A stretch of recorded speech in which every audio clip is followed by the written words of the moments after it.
Hey everyone, welcome back to Tactical Magic. This is Molly Mandelberg, your host, and I'm very excited today to have a colleague and friend here on the show with me. And I think she's got some amazing wisdom, and we're going to talk about a modality that has definitely changed my life and I know has changed hers, and a way for you to perhaps radically change your own life. So stick around, we'll be right back. It's not just about mastering technology. It's not just about brand or messaging. It's not just about making more money. It's about showing up in a big way so your people can find you.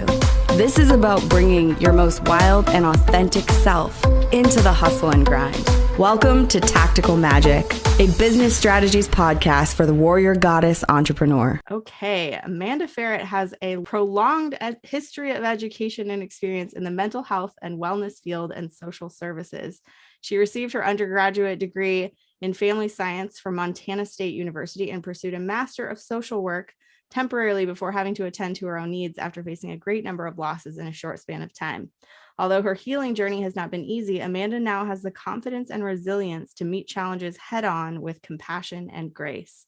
She pays that forward by using her education, experience, skills, intuition, and passion to help other women make peace with their past, fall in love with their present, and get excited about their future. As a certified emotional wellness counselor, advanced EFT practitioner, and speaker, she believes all women have had to navigate difficulties and barriers in their lives and deserve to find safer, braver spaces that empower them to discover and embody their inner badass selves and live in alignment with their core values and needs. Amanda identifies as a fat, queer, disabled woman with chronic and mental illness and strives to be an advocate working to create a world more accessible, just, equitable, and compassionate for all. Welcome to the show, Amanda. Thank you for having me. I'm excited to be here. Yes, I'm so happy to have you here. So tell us a little bit about your journey in just choosing to become an entrepreneur and walk that path. I like to sort of share that window with people because I think it's important to recognize that everybody takes their own meandering path to running their own business and doing it well. So how has that been for you? I got to watch my dad do it, and I got to watch him succeed and fail. And so he had a store when I was a kid. It was in a small town. It wasn't doing well. We moved to a bigger city. He had to work for other people. He eventually burnt out on that and started his own business again. And he was a pawn shop owner. So he dealt with break-ins, being held at gunpoint, all sorts of stuff, but he never gave up. And that wasn't where he ended. His last job was actually working at the Museum of the Rockies in Bozeman, Montana, which we were grateful for because that's where he was diagnosed with cancer. So it was good for him to have the benefits and all that thing. But he had that entrepreneurial spirit, and that planted that seed in me. And so when grad school no longer worked because life just kind of imploded, and I was figuring out whether I could come back to the world or not, or how to come back to the world, because my mental health had gotten so bad, I was actually mildly agoraphobic. And I had a service dog who then failed out because he's disabled. But he'd gotten dependent on me. And I'm like, I don't want to go back to working 40 hours a week. I just can't physically, mentally. So what can I do? And I actually had a friend die by suicide.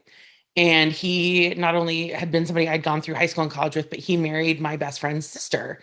So he was my best friend's brother-in-law.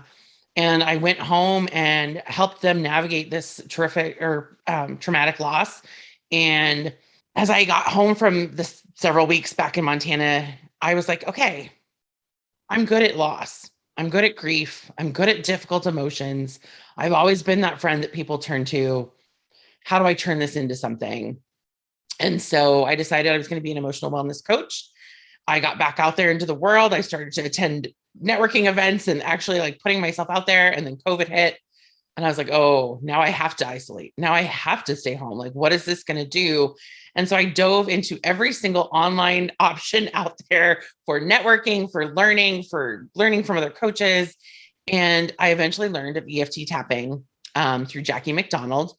And she was on live with Jaya Rose, and she walked us through like a practice session, and I was immediately in tears. And I was like, what is this magic? What is this voodoo? I need this in my life, not only for my own healing, but I think this is what I'm meant to do. This fits.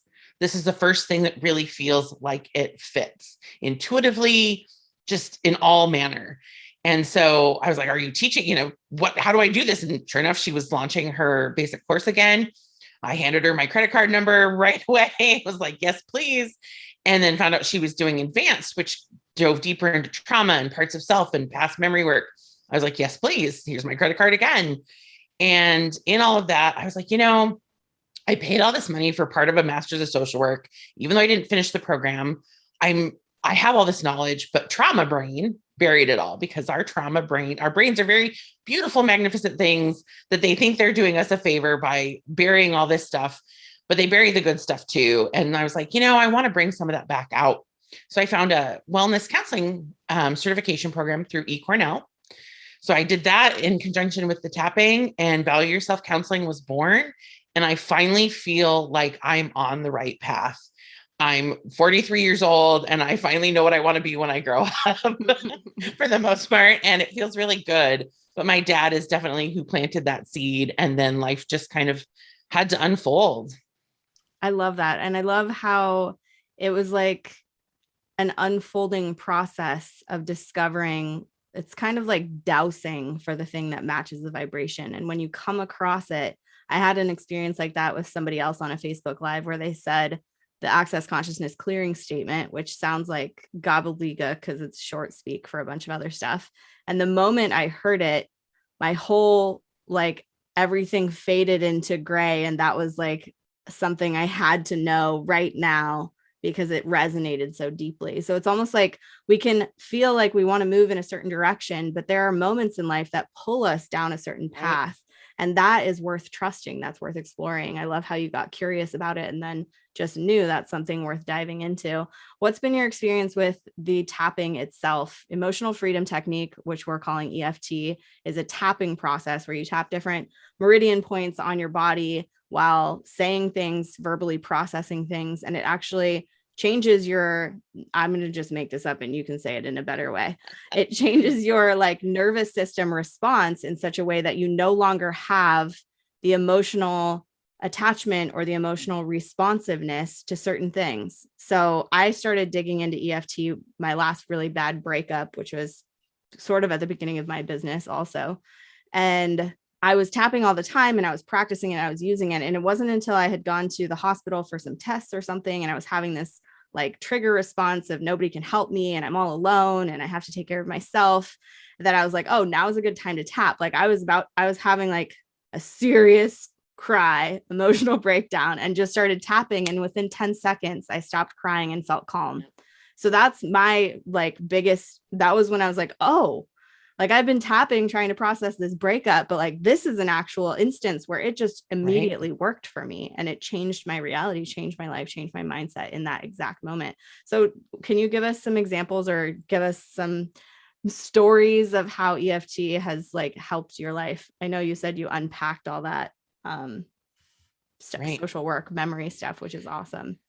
So the magic of EFT is it can be used for so many things. It can be for building habits or habit cessation, like if you want to stop overeating or smoking or those kinds of things, right? It can be used right in the middle of anxiety or panic attack or any kind of heavy emotion to divert that emotion, or it can be used long-term to kind of go in and rework things in the subconscious. It's got a multitude of ways it can be utilized. And I've mostly used it for, or the parts that I love the most are the parts of self and the past memory work, where I can go in, and I've been able to do this with other students that I was in the program with, go in and find those memories that were kind of where a thought pattern or belief started, and kind of go in and unpack that with 7-year-old Amanda or however old, wherever that was in my life, and rework the emotions around that memory, around that time, and then put that away in a very different package so that I can move forward and have some healing around whatever kind of came to be in that moment. And I also have really enjoyed the parts of self because, we're walking around with our wounded warriors constantly on high alert, those of us that have been through trauma, and she needs a break sometimes, and your inner child needs some love sometimes. And sometimes you just got to tap into that wise woman and let her be in the driver's seat. And the parts of self-work really allows you to go in and give the inner child what she needs, let the wounded warrior put her shield down and take a breath, tap into that wise woman energy. And then with Jackie's method, we also learn future visualization. So I've been able to work on manifestation and kind of planning and building this future that I wanted. And I've seen it come to fruition because I'm now sitting in a house in Tillamook, Oregon, and I'm living on the Oregon coast, which I'd wanted for years, and I'm no longer in Portland. And so I've been able to use it, in all these different facets. And I love using it with clients and other people. I joke that I love to make people cry. And what that means is they'll have those aha moments where we tap into something that had been buried in the subconscious and it unlocks a door for them. And that aha moment, that weightlifting, typically brings a release of tears. And I love that moment because I'm watching them through the Zoom screen have this transformation and these release of tears. And then we can go in and kind of wrap it all up, and they leave that session a new person almost, or at least on a new path, right? Or with new information that they can use to kind of keep healing and growing. And to me, that's really beautiful. And a lot of people are really uncomfortable with tears or difficult emotions. And that's where I thrive. That's where I love to be. And I talk about, I dig elbow deep into your subconscious and into the yucky, murky, scary stuff. And that's where I like to hang out. Yeah. I'm not afraid of it. It's a space that I can hold really well. So, but for me, it's been grief, healing my grief journey. I mentioned my dad earlier. He passed away in the fall of 2016 and kind of kicked off a string of losses in a 15-month span where I literally ran out of fingers and toes to count my number of losses. And, I've used it to, bring back and reform memories around other traumas. And if anybody's into the science of tapping, Dr. Peta Stapleton has a great book called The Science Behind Tapping. And I love to talk about, she relates it to, like, we've got this tabletop and the global issue that we're tapping on, whether that's our anxiety, our grief, a breakup, whatever we want to tap on, that's the tabletop issue. And then the legs of the table are all the memories, the incidences, whatever that kind of helped solidify that belief or that feeling. And we go back in tapping and we find those table legs. We dig into the subconscious, we find those table legs, and we rework the emotions and feelings around those table legs, and they fade away. They fall off the table. Well, once you don't have enough table legs to hold up the table goes away. Mm-hmm. And so that's really the beauty of EFT, is that you can go in there and rework and address these global issues by tackling all the legs of the table that are holding it up. And it's just a beautiful way of healing and reworking the emotions and energy around things. Yeah, totally. I love that image as an example of how it sort of collapses itself. And I feel like we're probably preaching to the choir with the audience that tunes into this podcast. But for anyone out there who doesn't get the potency of that, when you remove a belief or a limiting thought or a part of you that you've identified with for a really long time that has perhaps been keeping you stuck or keeping you in the same place and not choosing change, that opens up possibilities. It opens up opportunities. It opens up new experiences that you can go and have in your relationships, in your physical reality, in your emotional sphere that maybe were not accessible before. And I love how you shared, and I love how you created this dream life on the Oregon coast. After wanting it for a long time, suddenly it became possible. That's the kind of miracle that can occur, is things seemingly clicking into place in your external reality that didn't seem possible to your past self, that maybe weren't even like a dream that you were willing to have, that can suddenly become real. And I've had many experiences like that in my own life where the past me would have never been able to see it, much less choose it. And then something shifts internally, and externally something else can arise or whatever. Right. So there's like unforeseen, unknown potential in doing this kind of work. And I also really appreciate that about you, that you're willing to be with the hard emotions, because it's really common, especially as we've moved into being a culture of screens and of being on our phones and of really socializing through the lens of what we're willing to share on social media or whatever, right, that it's much easier for people to put their facade on and keep that there. And I think people are often uncomfortable with deep emotions and actual like intimacy and vulnerability, because it makes us fear that we might drop our facade down too, and then we'll be unsafe because people will be able to see us. So to have someone in your corner, to have somebody to be able to reach out to or to work with who wants all of that and will hold space for it without judgment, who's willing to actually be with us in our human moments, is incredibly powerful and such a gift to the people that you get to work with or who get to work with you. I really appreciate that about you. Thank you. And I definitely do not take any of that for granted. I'm all about integrity and safety and doing no harm. And I recognize what a gift it is to do what I do and to have, that ability to make people cry, as I joke, but that takes a lot of compassion and, grace, and for myself and for others. And I do not take one single bit of that for granted at all. Yeah. And just that you have a consistent experience of that kind of emotional release, it speaks to the depth that people are willing to go to with you, which is very much powerful. Yeah. So, what's the most like fun part about it? Would you give us a little bit of a technique or something? I think the most fun is I get to tap into my intuition, which for so long, I grew up in Montana and I would have premonitionary dreams and other things and my family was not about any of that. They were like, stuff that away. That's not cool. Like, no, thank you. And now I get to tap into my intuition and my magic and kind of use those things. And so for me, I think the most fun is when I'll be in a session with somebody and there's kind of this download and I ask to share it, and I share this, either it's an affirmation or I ask a question that just kind of intuitively came to me, and it's the key that unlocks something. And I get to watch my client have that moment of like, oh my gosh, hold on, I got to write that down. Or, oh my gosh, I would have never thought of that. Or, oh, let me sit with that question for a minute. Like that's hitting something. Let's go there for a minute.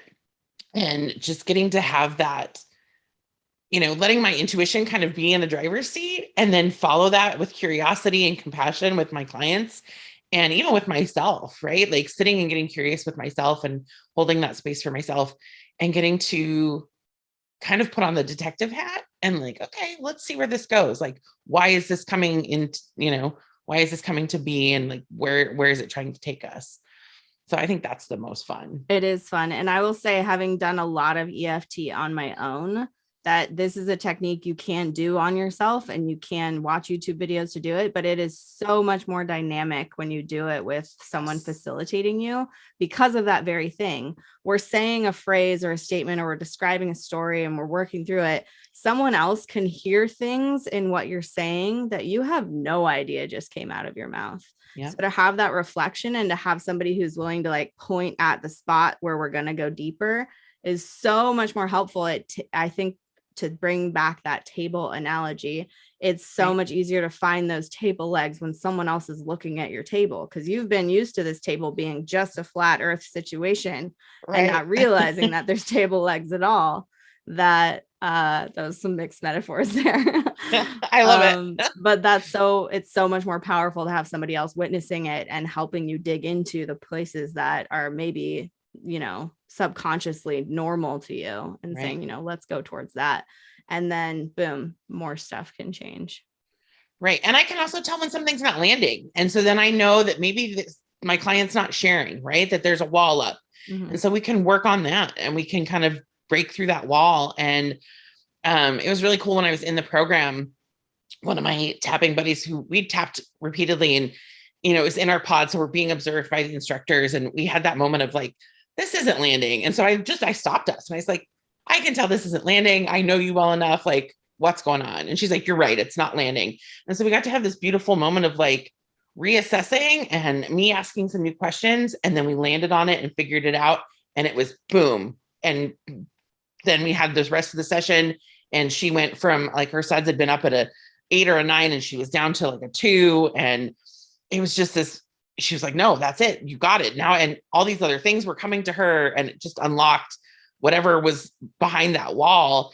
And it was really cool to have that be observed by, somebody that was, instructing me in the program, and getting to kind of give that evaluation back and be like, that was really cool to watch. And it's like, well, I'm glad you got to watch it because it was really cool to do too, to have that moment of like, this is not working. And that is the beauty of doing it with a practitioner, is they get to know you. And I've had people, I've heard about tapping, and I had a friend that did it and she felt worse afterwards, or she didn't like it, or it brought up. And my only thing that I'll say to that is, then you weren't with the right practitioner. Mm-hmm. Because if you're with the right practitioner who's trained and who's a good fit for you, you're going to have that click and you're going to have that momentum, and they're going to know when something's not working, and they're going to know when they need to stop and kind of put something away because it's going to do more harm in that moment. And that's what I love about Jackie's program, is she trains us so well in how to really take care of our clients and keep them safe. And if something comes up that they're not ready for, we're trained in how to put it away in a nice, pretty package and save it for later. Mm-hmm. And that just fits with my values of integrity and keeping people safe. Also, like, yes, I mean, that is amazing and super powerful. And the people who experience something deep like that and feel worse afterwards, the feeling bad may still be part of the processing. Like, it's okay to not be bright and shiny 100% of the time. When your stuff comes up, it might be uncomfortable. And if we're too afraid to be uncomfortable to actually do some deep work, then we're going to stay stuck for a lot longer, I think. So it's okay to be uncomfortable sometimes. And it's okay to keep using the same tool on something until it clicks into place, because sometimes there is that, clouds before the sun can come back out or whatever. It's funny how many people aren't comfortable with that, right? And so then I have to remind myself, because as an entrepreneur, then I get kind of down on myself, like, these people weren't. And I have this t-shirt and I almost wore it today. It says, I'm not for everyone. And I have to remind myself, I'm not going to be for everyone, because I really do really good work of digging in really deep. And there are going to be people that aren't ready for that, because it does bring a little bit of discomfort. And even though I hold you with the most compassion and grace and safety as possible, if you're not ready for it, you're not ready for it. Yeah. And that is a mindset shift worth noting in general. Also, I had a client, somebody was going to sign on as a client last week, and we got all the way to the invoice and contract phase. And then I felt like something was a little bit off. And 2 days later, they were like, actually, we're going to do this in-house. We're not going to bring on somebody right now. And I was like, about to be disappointed. But the mindset for that is, I've been spared. I may never know what from, but I've been spared. It's a gift for someone to not want to work with you, because it is so much harder to work with people who aren't a perfect fit. That when you get those no's, or when that client doesn't show up, or that person doesn't resonate with it, that's absolutely not just fine. That's fabulous. Right. Not only is it keeping the space open in your schedule for the right clients to come and work with you, who do want to do that deep work and do it with you, that it's also saving you so much more stress and drama to deal with somebody who's not ready for it, or who's not, a gung-ho raving fan of you and your work. Right. Definitely. That's a really powerful point to bring up. So here's the thing. We're talking about a modality that can be used for anything. And I fell into this trap when I started my business as a hypnotherapist. I went to networking events and I was like, I can help anybody do anything. It's good for this. It's good for this. It's good for this. My business used to be called Full Spectrum Hypnotherapy, because I was so unwilling to narrow down who I was going to work with and how I wanted to help them. I just wanted anyone and everyone to come. And when we do that, it's harder sometimes for people to find their way in, because they don't really quite get it. We haven't put the nail on the head or put the sign up in such a way that they know how to come in or who it's for. So with that in mind, who is the best person for you? Who do you most love to work with? What are the presenting challenges or the desires or aspirations that you most love helping people with?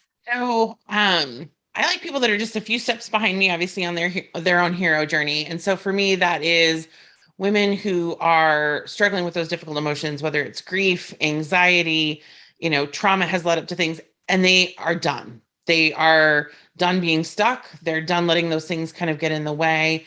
They're recognizing that there's those thought patterns and beliefs that keep showing up. And no matter kind of what they're doing, those aren't changing, those aren't shifting, and they're ready for that shift. And they're ready to try something new and kind of get uncomfortable and dig in deeper and go back.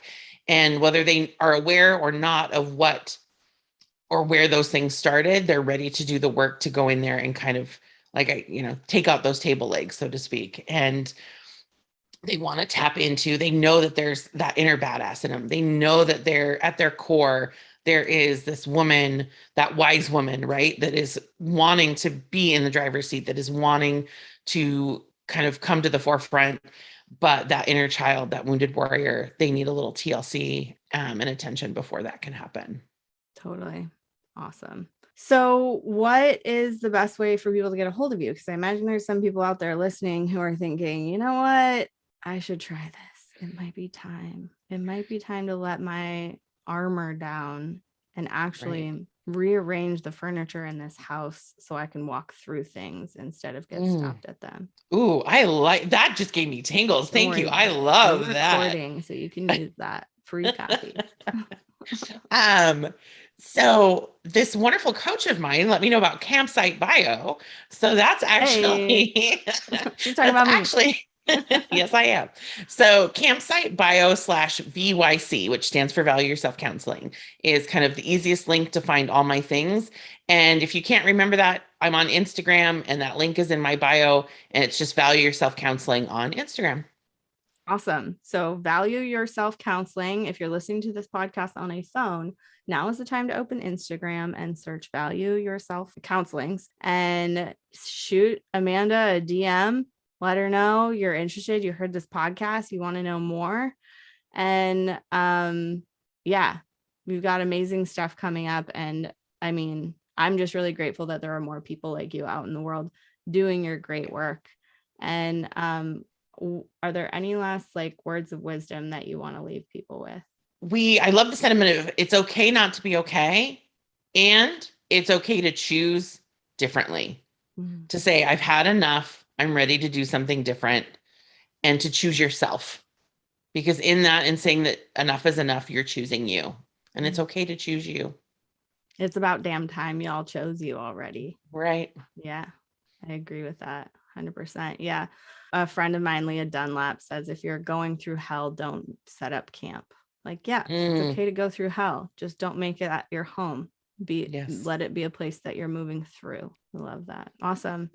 Well, I'm super grateful to have had you on the show. And I really, I'm just feeling like it's time to do more EFT in my own life now too. I knew this was going to happen. It's such a great tool. It really is. And yeah, for everybody out there listening, thank you for being a podcast listener. Don't forget to go to wildheartsriseup.com/podcast.